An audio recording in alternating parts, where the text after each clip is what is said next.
So the connection that we have seen between Bargmann invariants and geometric phases, which is based on the use of geodesics in ray space, is always valid. Those geodesics are defined with respect to the metric which we have seen yesterday, this Fubini-Studi metric on ray space. But as I mentioned, there was a calculation involving coherent states in which the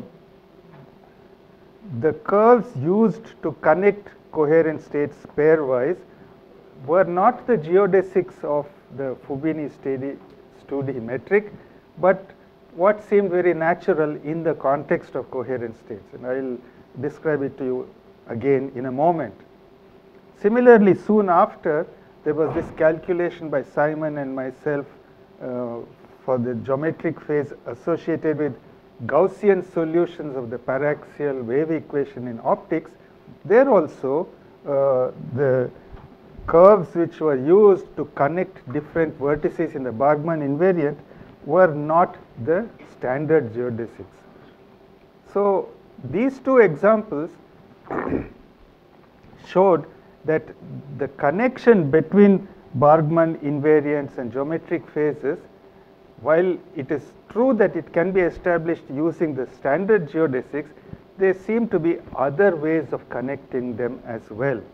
So first we try to analyze how this might happen. So I will now briefly outline what we try to do at the first stage. So supposing you take the set of all coherent states in the 1 degree of freedom situation, and you define this collection to be a submanifold in the unit sphere in Hilbert space. Now this is of course a Hilbert space of infinite dimension. It is all square integrable wave functions over the full real line. So the ray space is also infinite dimensional. But you just look at this collection of states. It's a real two-dimensional submanifold because Z is a complex number. So there's a real part and an imaginary part. And please be watchful that this submanifold consists just of these coherent states, not their linear combinations. And then of course by projection you get a two-dimensional submanifold in the ray space. And what are these? These are just the set of projection operators onto the coherent states themselves, just what appears in the diagonal representation. So at first, the way we analyze this situation was to ask, if you take the metric on the full ray space and in a sense you restrict it to this submanifold, you will get an induced metric in this submanifold. Just like in ordinary physical three-dimensional Euclidean space, in Euclidean space with the usual metric, geodesics are straight lines. But if you induce the corresponding metric on the surface of the sphere S2, then you get an induced metric, and the geodesics with respect to that are great circle arcs, not straight lines anymore. So we try to do a similar thing here. Suppose you say the original metric in R which led to the geodesics which I have described in an earlier lecture, then you restrict yourself to this submanifold, you get a metric in this submanifold, and then you can ask for curves in this submanifold which are geodesics with respect to the induced metric. So this we will call constrained geodesics. I just use this description so you understand what is involved in this idea. So in the case of coherent states which were studied by Chaturvedi, Sriram and Srinivasan, when you work out these steps, you then find that constrained geodesics with respect to the metric in this family of coherent states, starting with the metric on the full ray space, they are just straight lines. Turns out to be so. And moreover, if you ask, do these constrained geodesics, that is, let me draw now the complex plane of the variable z which labels the coherent states, and here is one coherence, one z1, so I might even denote it in that way. Then here is another coherent state. There is a whole two-dimensional plane worth of coherent states. The geodesics within this submanifold happen to be straight lines. And if you had three of them, you connect them by these constrained geodesics, you would get exactly the triangle, which is what Chaturvedi and company were working with. And then you can ask the question, do these straight lines in the complex plane of coherent states have the appropriate properties to allow you to connect Bargmann invariants and geometric phases in the same way in which it was done with the coherent states in the full space? And the answer is yes. They do have appropriate properties, which I will describe a little later, which allow you to write down a connection between the phase of a Bargmann invariant and a geometric phase looking exactly like the one which we have proved on general grounds, except that instead of connecting the vertices of the Bargmann invariant by geodesics in the full space, in this example, it is all right to connect them by these straight lines. So in that way, we could see explicitly, first we could understand why their result was valid, and we could also see that given a Bargmann invariant, there is more than one way to relate its phase to the geometric phase of some closed evolution. I hope the argument is clear. And then in the same way, we looked at the Gaussian wave functions case, which was involved in showing that this classical optics Gauss phase is a geometric phase. Same story repeated itself. The constrained geodesics in that case are somewhat more complicated. They are not just straight lines in a plane, but it worked. And so we were able to understand in that case also the existence of independent ways of relating phases of Bargmann invariants to geometric phases. Yeah. Yeah. You have these points Z1 and Z2 say in the whole of D. Don't think of them as in the subspace. Submanifold. In the submanifold of Yeah, D. yeah. Then also they could be connected by a geodesic. Of the original kind. Yeah, yeah.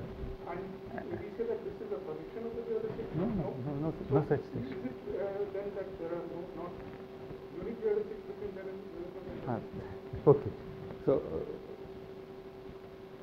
let me give the analogy to three-dimensional Euclidean space.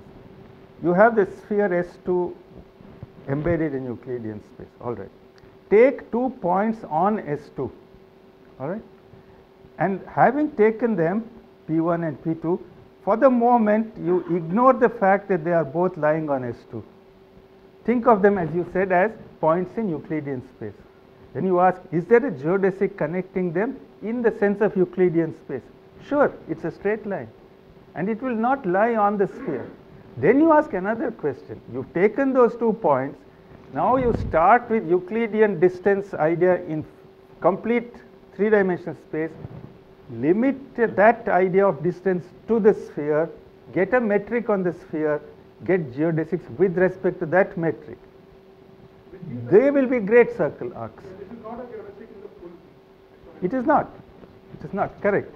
So a geodesic which is a great circle arc on S2 is not a geodesic of the full space. But the way you ask the question is very good because it now illustrates everything. So the straight lines in the complex plane of coherent states, they are geodesics analogous to great circle arcs on S2. So these are not geodesics of the original kind. And physically you can say the distinction is this. In these constrained geodesics, at each point along this curve, you are dealing with a coherent state. You are not dealing with a linear superposition of this coherent state and that one. Whereas the original geodesics would not have stayed in this plane. It would have gone outside.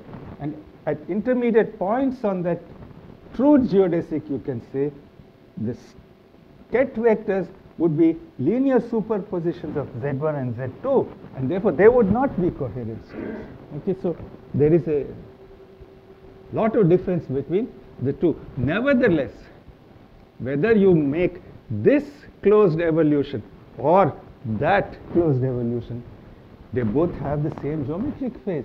And that geometric phase is the phase of this Bargmann invariant. The Bargmann invariant knows only where the three vertices are. It does not tell you how to connect them to make a continuous evolution. So this is a good question, and now it has been clarified.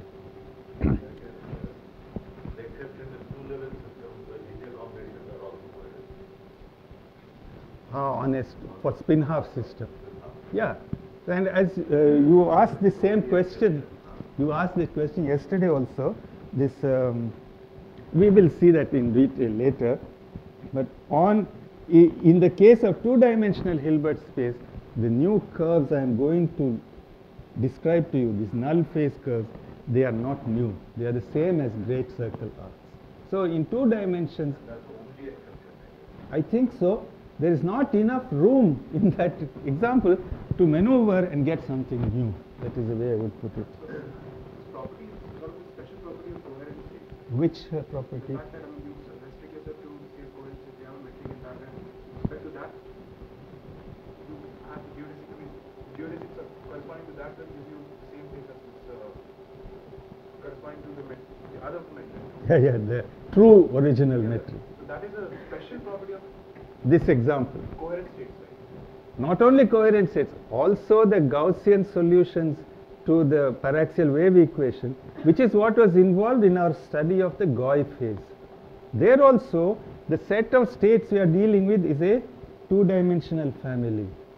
It's a submanifold, not like a plane, but it has a different geometrical structure. And it is embedded in the full unit sphere B. It will have its own induced metric. That induced metric will lead to geodesics within that family, not the original geodesic. And it turns out those induced geodesics or constrained geodesics do have the necessary property to allow you to display a relationship between Bargmann invariant and geometric phase in one more way other than the standard way. So I hope I have conveyed the situation. So this.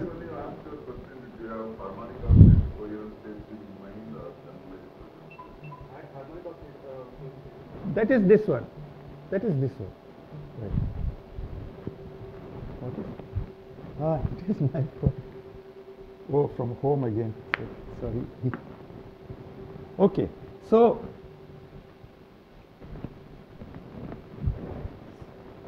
is there some way I can?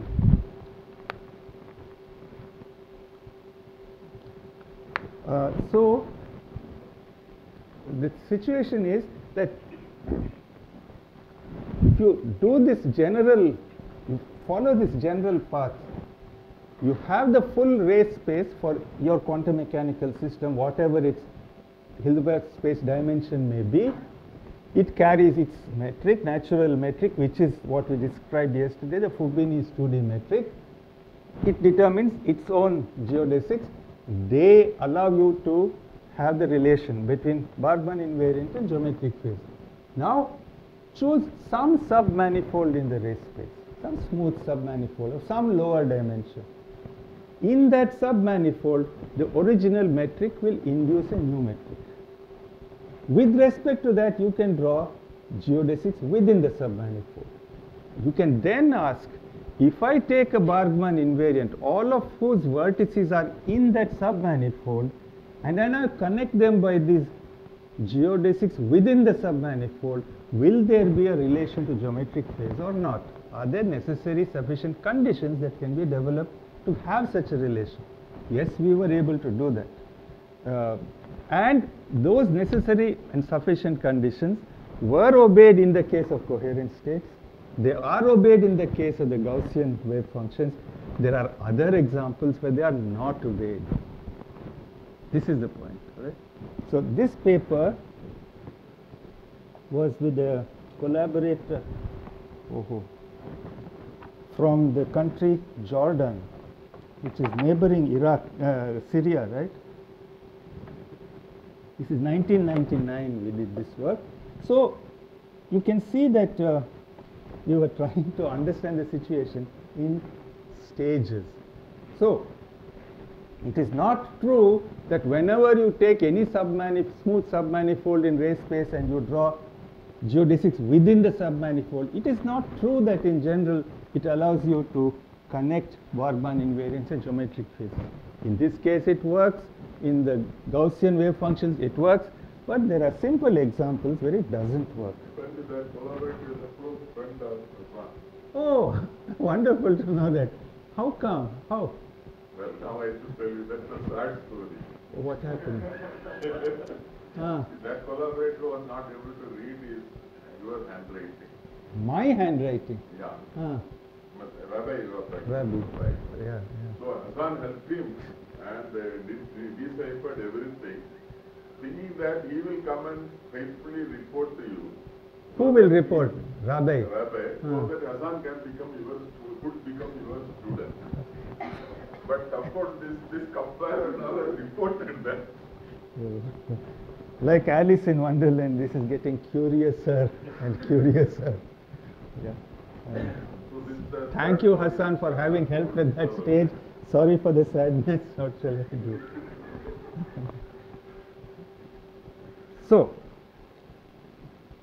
So we had explicit examples where this did not go through. Those two where it went through were fortunate exceptions. So in continuing to think along these lines, we were able to slowly build up this concept of a null phase curve. And now I am ready to describe that. I thought, Simon, you were going to say that this Rabbi is a close friend of Khan. We are in the same part of the world now. And I saw in a recent issue of Current Science there are 2 contributions, articles or announcements sent by Khan. They have both appeared. Some king, somebody prize from Saudi Arabia and something else. He is very active in that part of the world. It's always in the big league. Yeah, you're right. Yeah. Okay, so now I will describe how we were ultimately able to analyze and understand this problem and solve it to our satisfaction. So I come to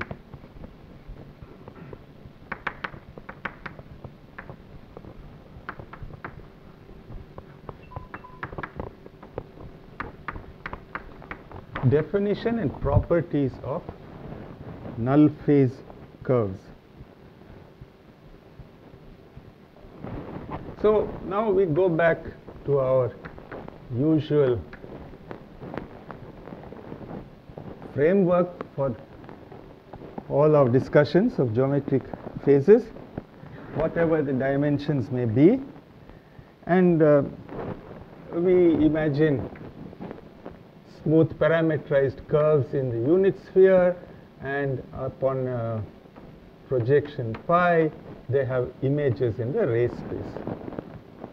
Okay. Now, we need to look at different kinds of smoothness conditions on these curves depending on the use that we want to put them to. If you want to use a curve, if you want it to have properties which will allow you to define the geometric phase, that is one kind of smoothness conditions. If you want to see if it is a geodesic, it is a more stringent conditions. It has to be twice differentiable because, as you know, for Riemannian metric, geodesics are solutions of second order differential equations. If you want it to be a null phase curve, then slightly different conditions on the curve itself. So these are all described in detail in our papers, so I will not go into them now. I only want you to appreciate that depending on whether you want to describe a geodesic, describe something which possesses a geometric phase, or describe something which is a candidate for this new kind of curve I'm going to define, the conditions on the curve are different. So just keep that in mind. Okay. So now I will say this is the key definition.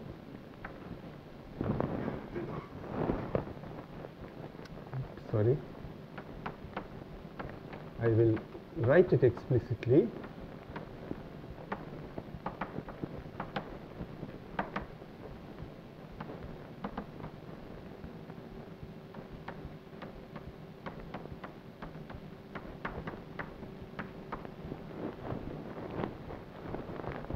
Is a null phase curve if and only if the following condition is satisfied. Oh, sorry.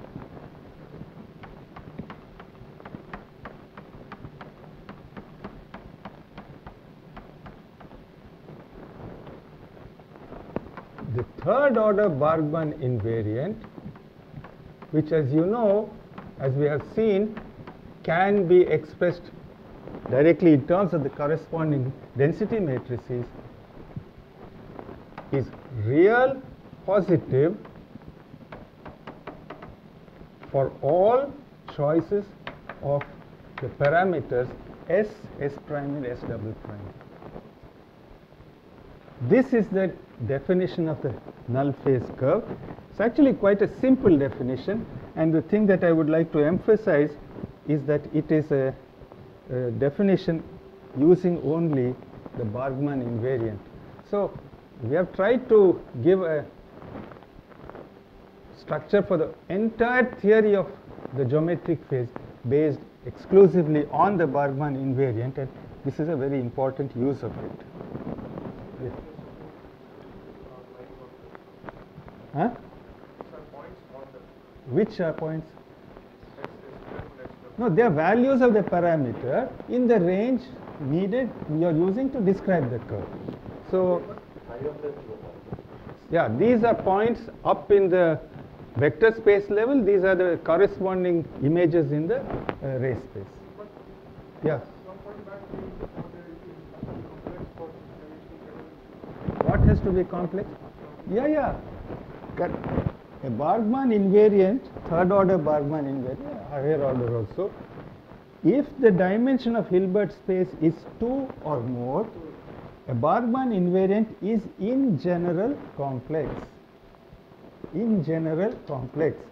You will be able to find 3 vectors, psi 1, psi 2, psi 3, for which it is complex. But you may have another choice where it is not. Put psi 3 equal to psi 2. Then it will be real positive. That depends on the choice of the curve. Choice of the set of points for which you want to compute the Bargmann invariant.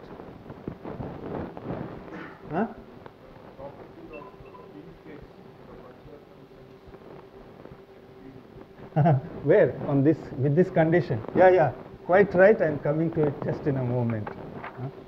I will just, you're quite right. So this is the definition of what we mean by a geometric, by a null phase curve. A curve in the ray space. This is a ray space definition. It's completely in terms of the density matrices. A curve drawn in the ray space will be called a null phase curve if for any 3 points along that curve, the Bargmann invariant has no phase. Bargmann invariant is real positive. In particular, it's not allowed to vanish. That's part of the definition of the null phase curve. So now, just as Krishna Kumar said a moment ago, two things happen. There are two consequences. Well, let me give that first one as this, what I am writing now. Suppose S1 and S2 are the endpoints of the parameter range. So psi of S1 is the starting point of this null phase curve. Psi of S2 is the end point. And it's a matter of terminology. This is a definition for a curve in the ray space to be called a null phase curve. And just as with geodesics, here also, any lift of a null phase curve down below, any lift of it above to the vector level will be called a null phase curve in B. Just a matter. Just as geodesics are defined in the ray space, their lifts will be called geodesics at the vector space level. So here is one easily derived consequence of the definition of a null phase curve. The argument of the inner product of the endpoint vectors is equal to the integral of R1 form along the curve. This is, if you remember, exactly the equation which was quoted by Samuel and Bhandari in the case of geodesics as the most important result of their paper. I have mentioned this when I described their work. So it is true that such a relation is valid for geodesics, and their entire development was exploiting that result. Here I am just saying that that result is valid for any null phase curve. So this is the point I want to stress. Second one is what Krishna Kumar said, that global Pancharatnam lifts exist. What it means is that I might draw a diagram here.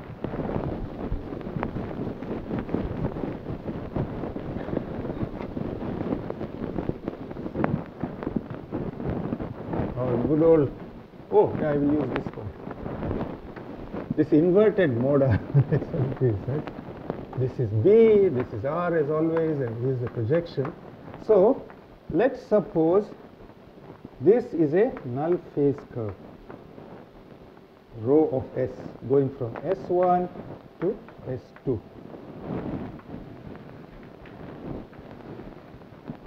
So if this is a null phase curve, any lift of it will be called a null phase curve up above.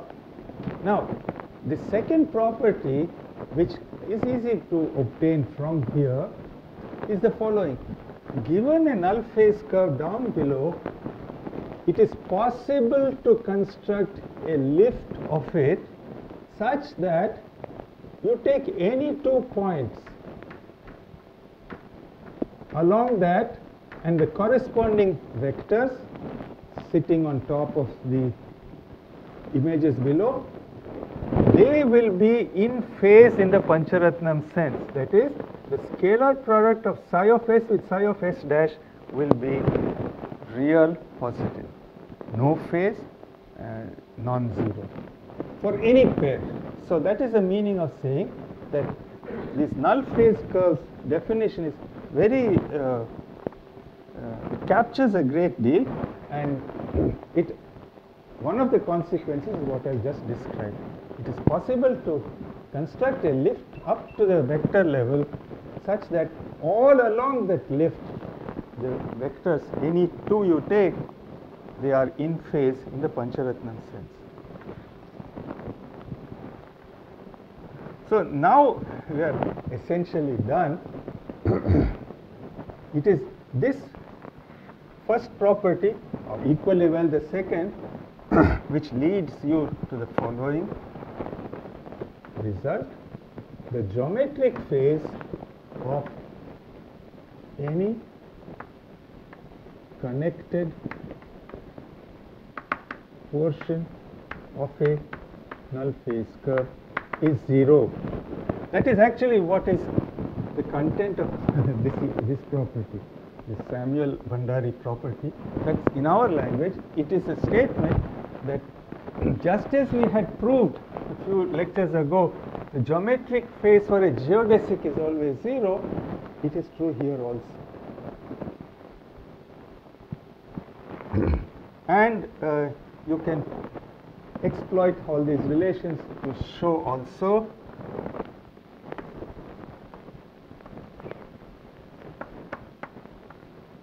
connected portions of a null phase curve are also null phase curves. That is, suppose you have found a certain null phase curve running from a certain initial point to a certain final point, and you just take this portion of it. It will also be a null phase curve. It will obey the same condition. That's more or less obvious. So, putting all these ideas together, one can now show for Bargmann invariants, and this is the key result. I will write it for a third order Bargmann invariant.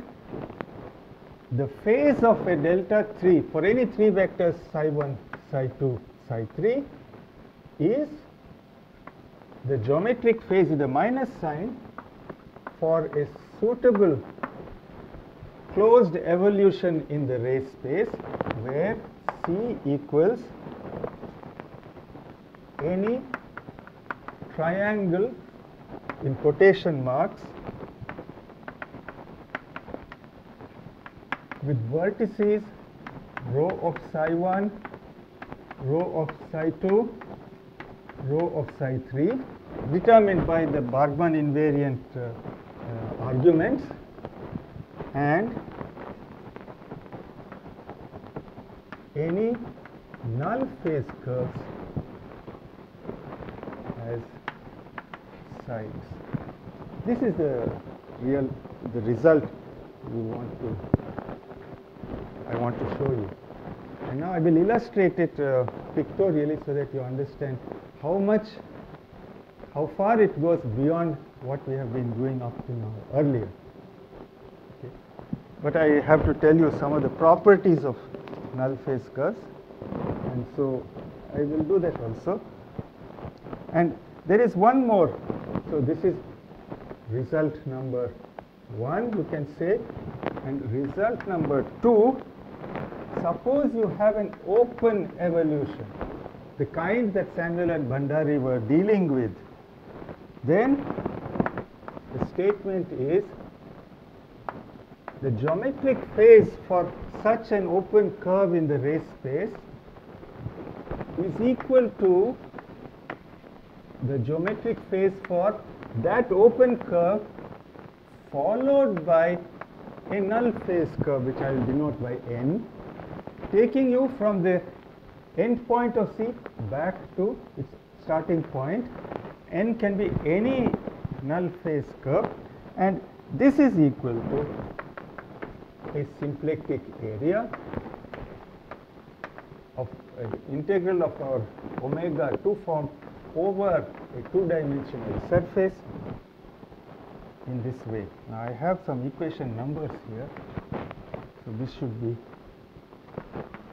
6.12, 6.13. So I must tell you some properties of null, some interesting properties which null phase curves possess. Then all this becomes very meaningful. But you can see that whatever we had derived earlier using geodesics in the ray space, similar results are valid, replacing geodesics by this new family of curves. The relationship between phase of a Bargmann invariant and a triangle, you can say, and also how to express geometric phase for an open curve in terms of a suitable completion of that curve into a closed curve. Earlier we said, they said, Samuel and Bandari, let's draw the geodesic to go from the end point of C to the starting point. Then you get a closed loop, and now you can use the standard definition for geometric phase. Now you see that it's not necessary to connect the endpoints by a geodesic. It is good enough to connect them by a null phase curve. And now comes the important list of properties of this new family of curves.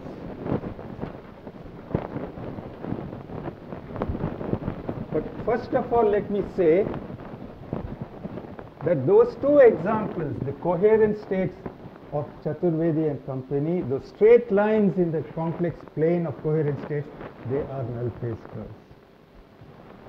The curves which Simon and I drew originally for studying the Gouy phase, which are geodesics in a certain two-dimensional submanifold, they are also null phase curves.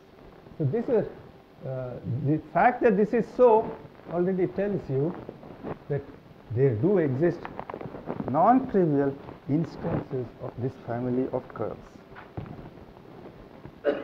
So here are the important properties.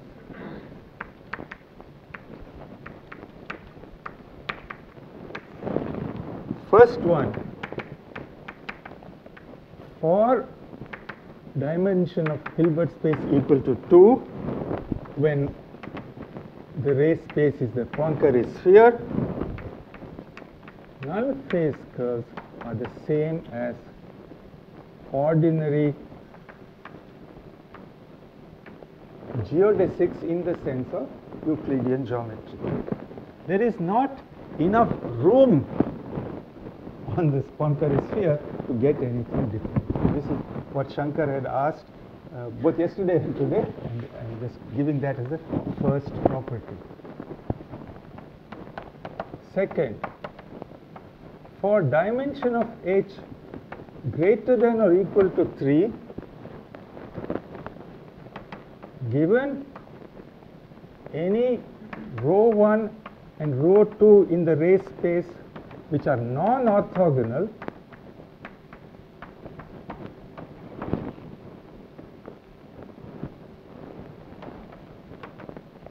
there is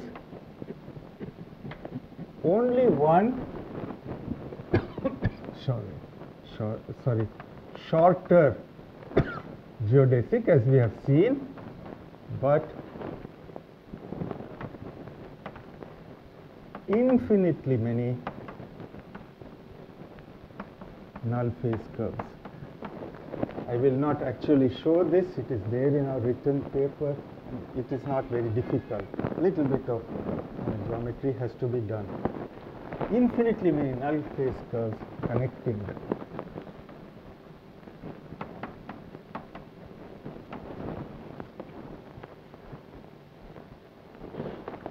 Then maybe I should say 3. Every geodesic is a null phase curve. But the converse is not true for dimension H greater than or equal to 3.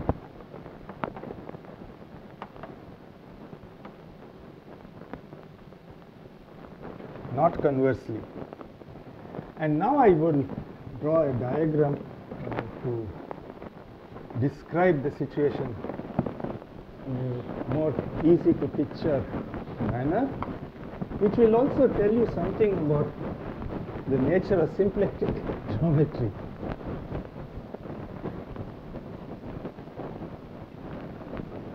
And the picture is as follows. Suppose you have 3 points in the ray space, rho 1, rho 2 and rho 3. So these are in the ray space. Then our original way of relating this Bargmann invariant phase to a geometric phase was to say, draw the geodesic from rho 1 to rho 2. So C want to draw that geodesic. Then we said draw the geodesic from row 2 to row 3.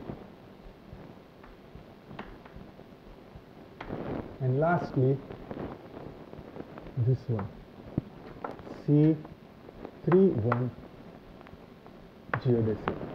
Then we said, and that was the first result we had, that the argument of delta 3 of row 1, row 2, row 3 is minus the geometric phase for this unique triangle obtained by connecting the vertices row 1, row 2, row 3 by geodesics. This is a unique geodesic, this is unique, this is unique. So the closed evolution whose geometric phase is the phase of the Bargmann invariant is a uniquely determined one in terms of this result. Now we find if the dimension h is greater than or equal to 3, once you give me row 1, row 2 and row 3, there is only one geodesic, but any number of null phase curves from row 1 to row 2 are indicated by this label number. Any number of null phase curves from 2 to 3, any number of null phase curves from 3 to 1. Take any choice of each of these null phase curves. You will get a closed evolution. Its geometric phase will be again the phase of the Bargmann invariant, apart from minus sign. So which means that the geometric phase, when you see that it gives you so much freedom in the choice of these curves, it tells you it has an enormous amount of invariance, if you like. The value of the geometric phase is unaltered if you go on changing this curve, keeping it always as a null phase curve. Right? So to really appreciate what this result says, you must have a good idea, good feeling for the nature of a null phase curve. It is defined in a very concise and simple way. This third order Bargmann invariant should be real positive for any 3 points along the curve. Everything is contained in the definition, but you have to draw out the meaning. So you can see how much freedom you have given a Bargmann invariant, how much freedom or flexibility there is in constructing a closed evolution for which the geometric phase is the phase of the invariant. And If I go along the null phase curve, compare that with geodesic, then the geometric phase is closed. What's that? oh, just 2 points.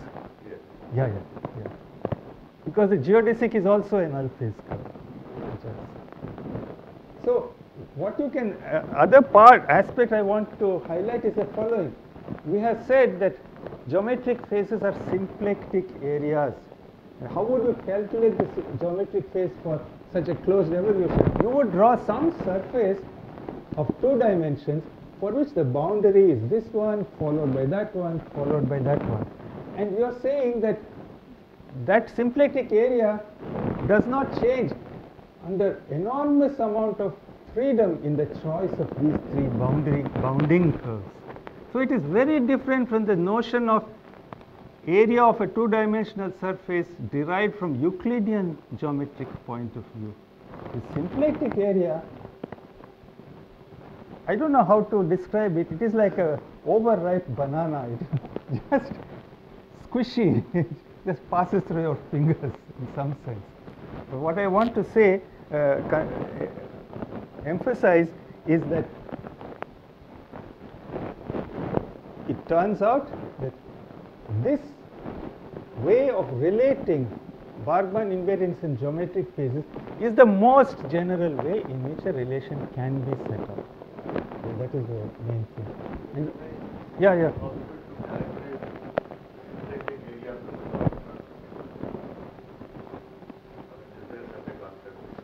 Well, in classical mechanics we know that they are canonical transformations. But that is see, if we use yesterday's local coordinate system, you might get some hint how to go. But those Q and P variables I introduced yesterday are local only. They don't have global meaning. So I don't have enough mathematical prowess to see exactly how to go. But I think it is true that, see, in higher dimensional classical systems, those canonical transformations preserve phase-space volume. That is Liouville's theorem. But you can go beyond the family of canonical transformations and still have things which preserve the Liouville measure. You are not limited to canonical transformations. But if you stay at the level of the second order Poincare invariant, I think it limits you to canonical transformations only. Okay. Otherwise, it will be called, what is it, a volume preserving transformation. So, the second Poincare integral invariant, it is the integral over a two-dimensional surface of dp wedge dq. That is what is involved here. The only problem is that language of dp and dq, q and p, which I brought yesterday, is only local. So, in the mathematics, yeah. because somebody asked me about Yeah. called geomorphism. Yeah. I mean, the geomorphism is service based. Yeah. This handed antisymmetric Yeah. non-digit form. Yeah. True form. Yeah. In the differential geometry context, they are called simplex geomorphism. Isn't it? So in the Cartesian case, it will be our simplex. Yeah, but that is the same thing as canonical transformations of classical Yeah, mechanics. Yeah. yeah. Just what? But Yeah. in a manifold sense, I mean, Yeah, same yeah. it doesn't Yeah, mean yeah. much because I don't know how to handle the differential geometry of that master. Yeah.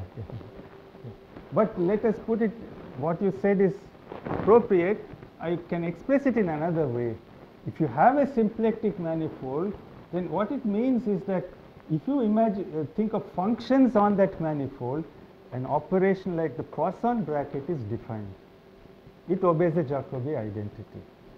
Suppose you choose some function on that manifold as a Hamiltonian, and you write equations of motion of Hamiltonian form using that Poisson bracket.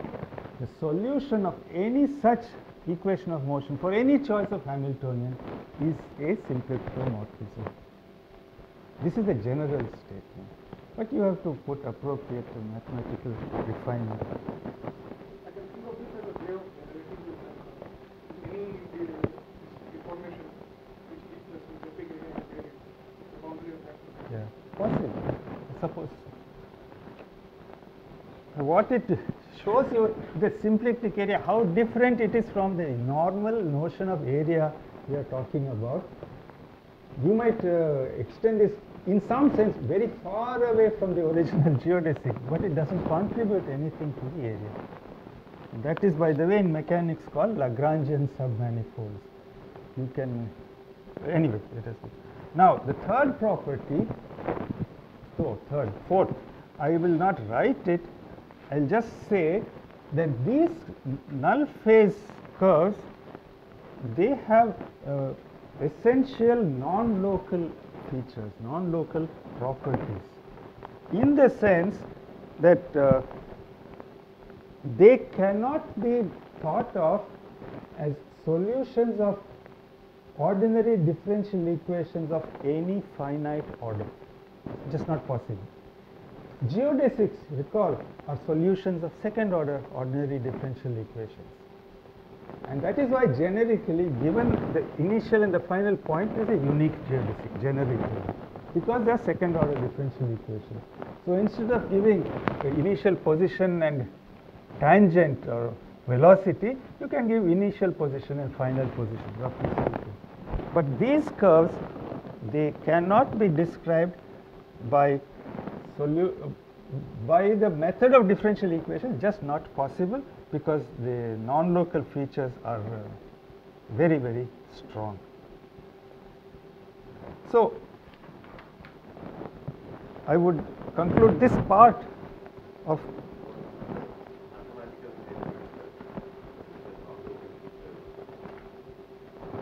we have in our work there are two papers here, I'll give you the references later.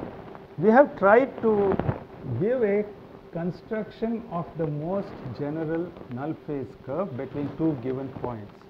If you look at the construction, you will see that the non-local features are there. You have a lot of freedom in drawing the curve in over regions of the race space. Okay. You may draw up to some point. You are not constrained how you must keep going. You have flexibility at every point, something like that.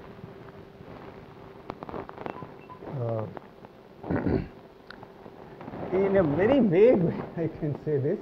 The third order Bargmann invariant, we said generically it is complex quantity for dimension at least 2. So in a way, the Bargmann invariants show you the existence of complex numbers within quantum mechanics. And they show it to you in a way. One of you had asked this question a few days ago. They show it to you getting rid of all phase conventions, because the Bargmann invariants are functions on race space. So you have removed the fact that a wave function and a phase times a wave function is the same physical state. That has been filtered out. So if there is a 3-vertex Bargmann invariant which is which is complex, its phase is something physically measurable in principle. That is important. Okay, so now I give you a very trivial example. So the fact that Bargmann invariants are in general complex is a sign that complex numbers are crucial for the very basis of quantum mechanics. Now, suppose you have a complex Hilbert space. You choose some orthonormal basis in that Hilbert space, and you limit yourself to vectors in Hilbert space which are real linear combinations of basis elements. Just for a moment, you will get a continuous family of vectors. All of them will have real Bargmann invariants. Any curve within that part of Hilbert space is a null phase curve.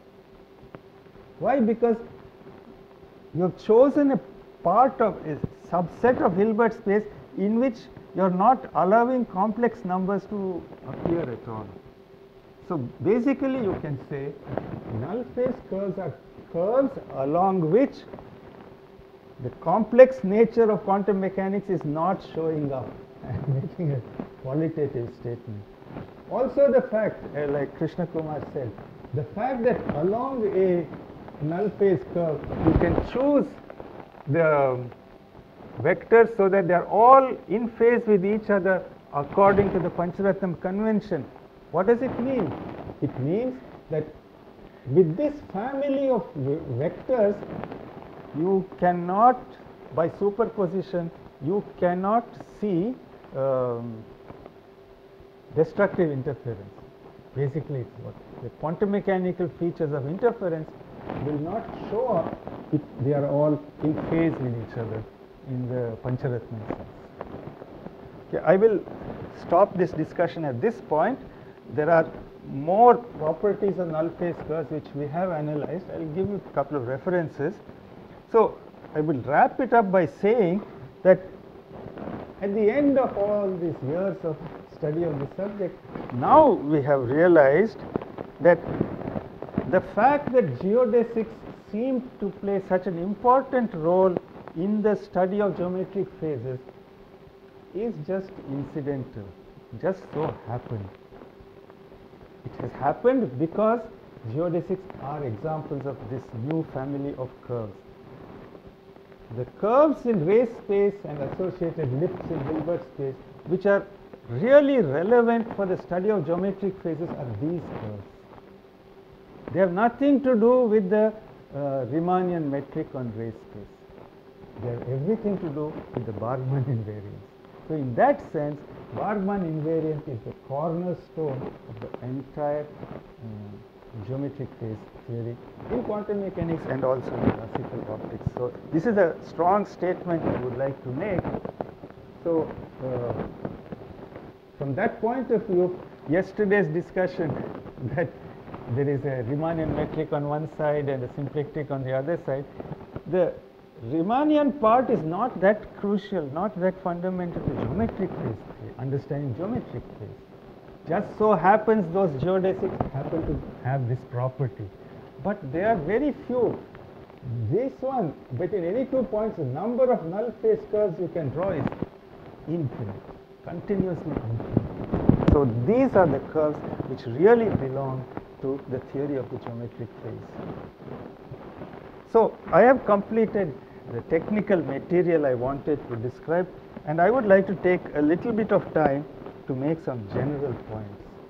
In this, I would, after I make my points, I would enjoy if there is a general discussion led by many of you. Now, the kinematic approach to geometric phase, which Simon and I developed more than 20 years ago, has been used by us in a variety of situations as interesting applications, and I just mentioned them topic-wise. One is the following. Suppose you have some Lie group and some unitary representation of that Lie group.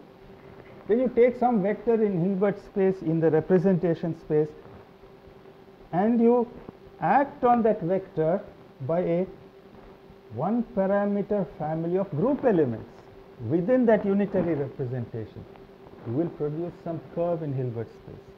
You can now ask, are there any special properties for geometric phases for such curves in Hilbert space which come out of Lie group action within a unitary representation?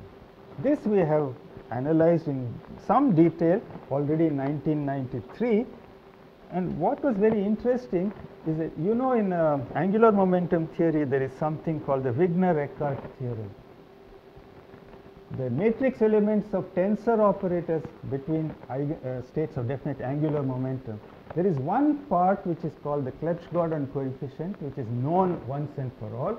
Another part called the reduced matrix element, which is particular to the tensor operator you are looking at.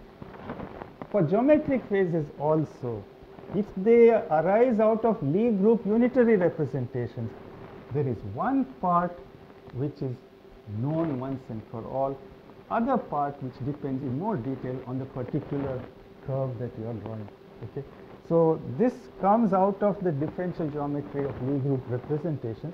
I just want to tell you this, we have looked at it in some detail long ago, and we have tried to use it in one or two places. Next application of our general procedure, I described this Berry's analysis of a double degeneracy in a three-dimensional parameter space, and you saw how he described the singularity structure using the image of a magnetic monopole and so on. So I looked at this generalization. Suppose instead of a double degeneracy, you have a triple degeneracy, just to see what mathematics is involved. You have three levels for some Hamiltonian, discrete non-degenerate levels, and then at some point in parameter space some degeneracy is there. How can you describe geometric phases in the neighborhood of such degeneracies? So naturally this is a generalization of the Berry analysis in the monopole language, but there are important additional features. One thing is, for a three-level system, our parameter space has to be 8-dimensional. Our group has to be SU3. So since I was familiar with SU3 from the days of quark model, from Gell-Mann's days, I was able to look at this problem. And the interesting part is this.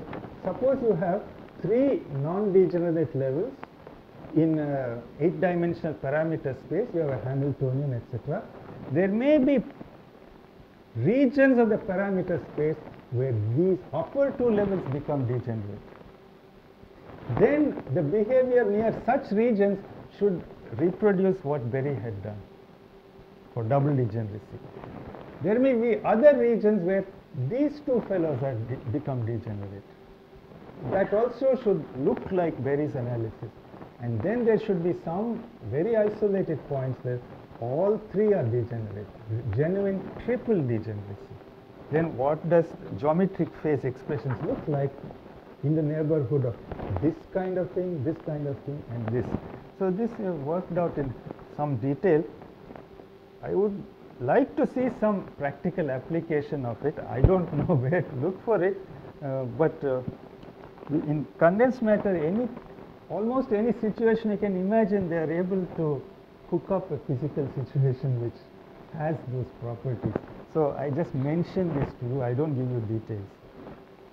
Then this Gouy phase I have already described.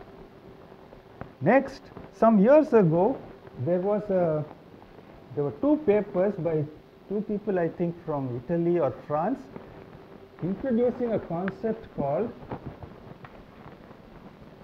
off-diagonal geometric phases.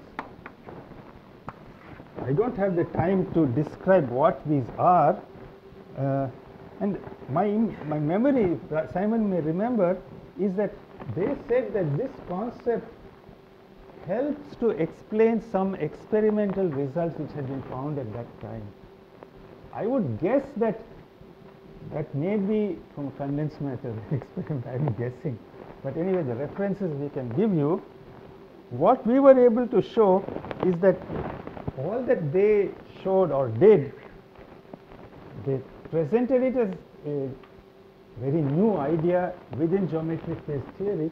We were able to show Bargmann invariants capture that also. So there's essentially nothing new, just using Bargmann invariants in a clever way. But this concept is there in the literature, and if you like, you can look at it. Then the next thing is Chaturvedi and I tried to apply this Bargmann invariance idea to a problem in high energy physics called the CKM matrix. This is a unitary 3×3 matrix which describes how the three generations of quarks or of leptons are mixed with each other. Where is it that you can have non-trivial phase factors?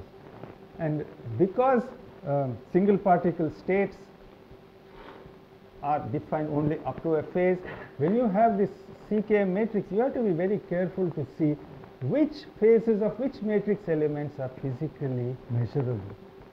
So if you systematically use the idea of the Bargmann invariant, you will never go wrong. Bargmann invariant phases, when they are complex, are physically directly measured, in principle measurable. So it is a very useful technical tool. Then the last thing I want to mention as our application of our approach is everything here has been for pure states, right? Rank 1 projectors. We have tried to see what can be said about geometric phases for mixed states. Well, our results are partial, I suppose, but they are in the literature, and somebody recently has referred to that also. Even our geometric phase paper, recently you discovered 2-3 references in recent past, right? And you sent me those papers. There's some French group, I think. So I'm going to look at them and see what they have done. So we have used our ideas to say something about geometric phases for mixed states. Whether it is physically demonstrable, I do not know. And around the time we did it, Pati and his collaborators also did some work in that area. Okay. So now I come to my last few comments, and that is what I have presented is probably a limited view of geometric phase theory based on our own work and our own understanding. I have not been able to bring in mathematical aspects like the scalar manifold and so on. I must confess I don't know those things that well. I could only go certain distance yesterday in that direction based on what we know about geometric phases and this Bargmann invariance. That analysis we are comfortable with, we feel confident, and I tried to push it up to the level where you see both the Riemannian part and the symplectic part coming out of Hilbert space notions, scalar product. I think that the expressions you have to deal with in theory of Kähler manifolds, they are somewhat complicated. I don't know if I should say complex. They are complex. They are a little complicated. I have not tried to do that. So, I would hope that given the introduction, the way I have tried to introduce you to these things, if you are interested, you should go much further than us. Then there are, years ago, I had read or heard that this geometric phase is useful in understanding anomalies in quantum field theory. I don't know that subject at all, but I just mention it to those for whom it is new. So now I come to some qualitative points and then a little bit of discussion. It would be very good if one could show some new uses of geometric phases in various physical situations beyond saying, such and such a thing which was known long ago, now we see it is a geometric phase. That is useful, that is, it teaches you something, but it is not as good as showing, demonstrating a new effect, something new which has not been thought of before, which is suggested by the idea of geometric phases. For example, the earliest experiments which were done after Berry's work, in Berry's work itself, he showed Aharonov-Bohm effect is an example of geometric phase, but that had been known long ago. So it was a reinterpretation. Then this optical fiber experiment of Tomita and Chow, that was presented as a very nice demonstration of geometric phase, but the effect had been theoretically calculated by two Russians, Rytov and Vladimirsky, 1930s and 1940s. The new thing was the use of lasers. In the same way, Samuel and Bandari's experiment in 1988 or whatever was a laser-based verification of the original Pancharatnam experiment. So all of these, in my view, are they a little bit deficient in the sense they are looking at old known things and saying, oh, we can describe it in this new language. What I would like very much to see is something genuinely new suggested by these ideas. In that category, I know only of one thing. This is the experiment of Simon, Mandel, Kimball and Sudarshan. When was that? 1990? 88. That was genuinely new. And maybe you should say what it was. It was not taking something known from the past and reinterpreting it in a new language. It was very different. You want to say what it was? Okay. Well, I should tell you at least. What they showed is that if you have a situation where you have a time-dependent geometric phase, maybe that is also adiabatically changing, it can be used to create a frequency shift. And that was, I would say, of a different kind than the other experiments around that time. What I have in mind, what I hope can be shown is that some of you should. At that time, you know, this is early years of geometric phase. Yeah. I think many people, particularly I think somebody from Calcutta or Kanpur, there was this, I think Dada Biswas also was involved. Yeah. That can you transform away this geometry? So it's at that time that we conceived of this idea that suppose you have an experiment, you have a gadget, a laser beam goes in, and what comes out is a geometric phase. And you adjust the gadget so that the geometric phase itself is proportional to time, like alpha t. Now, at time, there is phase shift which is proportional to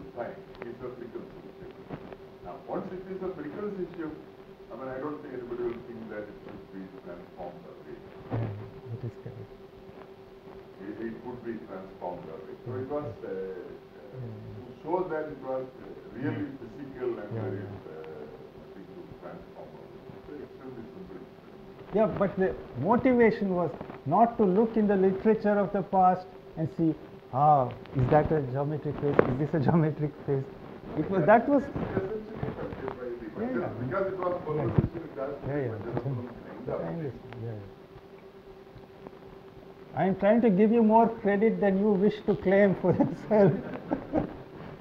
So now I would say, as you said, Biswas, Professor Biswas wrote a review with one Sony, who was in Delhi at that time. No, another Sony. And those were the days when there were such questions entertained. Can this be transformed away? The spirit behind that question is, we know that in quantum mechanics there is a lot of flexibility. You have room at the bottom, room at the top. Phases are floating around. Which one is measurable, which one is not measurable? There is some amount of confusion at that time. I can tell you, in my own mind, the decision to focus on Bargmann invariance was a way to handle that problem once and for all. Once you use Bargmann invariance, you have got rid of all the phase freedoms which quantum mechanics gives you. So you operate at that level. So that is very important. So I think that if the younger people among you, and even readers like Hassan and Shankar, think in this way, what are new manifestations, new effects based on geometric phase, which we can imagine, that would be the good way to move forward. That requires imagination, more imagination than I have at the moment. I have read somewhere that geometric phases can be used in quantum computing to give some kind of stability to some operations. I have read it somewhere. I do not know how it is shown, but if somebody can do that, it would be very nice. And lastly, I would say this null phase idea, null phase curve idea, it is new. New means it's a few years old. It's not yet very widely known. But I've shown you all that it says, if you can find some imaginative way of using this, that would be very valuable. So with these assorted remarks, I will stop and I will be happy to listen to comments from you. But I must thank Hassan, Subhashish, Simon and Shankar for inviting me and hosting me. Good food, good tea, good drinks every day. It gave me a good opportunity to put my thoughts in this subject in some kind of sequence and perspective. And I have written the notes, they are being typed. I will revise them after I go back, because that factor of 1/2 should not be there in yesterday's equation. I know. But I just completed derivation of that equation a week before I came here. As I told you, I have not taken that equation from anywhere. I wanted to show you some expression where from Hilbert space you see both these things coming out. I'm sure if you know theory of Kähler manifolds the way you should know, you will see it already. This is my way of showing it. So for students who are new to this subject, I wanted to show you where the subject started from. I wanted you to know what Berry did and what Aharonov and Anandan did. I wanted these things not to remain vague in your mind. This morning I was just thinking, if you take a mathematician who knows all about Riemannian geometry, what does he know about general theory of relativity? He may not know the meaning of Lorentz transformation. He may not know the equivalence principle, right? So the physical input is crucial to make use of any new mathematical tools that you may learn. Please, by all means, learn the mathematics, become skilled in using it, but don't lose sight of the original physical idea. That is why I decided I will present Berry's paper to you.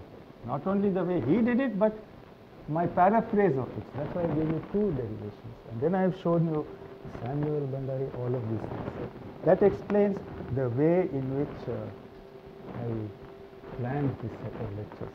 So thank you all. Any comments you want to make?